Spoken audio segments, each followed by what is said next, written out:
সাভারে ছাত্র জনতা হত্যা মামলার এজাহারভুক্ত আসামি শেখ সাইদকে গ্রেফতার করেছে গোয়েন্দা পুলিশ।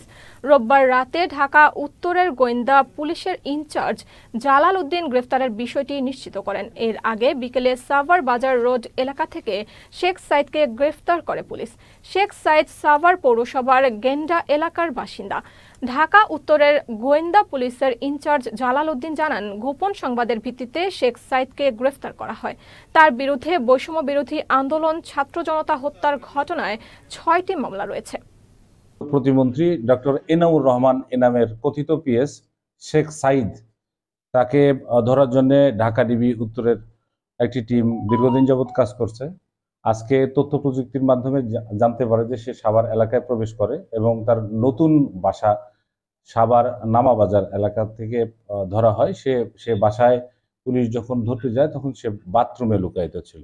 তাকে ধরার পরে জিজ্ঞাসাবাদে জানা যায় যে সে এনামের কথিত পিএস এবং সে সাভার এলাকায় টেম্পো স্ট্যান্ড সহ বিভিন্ন এলাকা থেকে প্রতিদিন প্রায় 3 লক্ষ টাকা চাঁদা আদায়ের অভিযোগ তার বিরুদ্ধে আমরা পেয়েছি।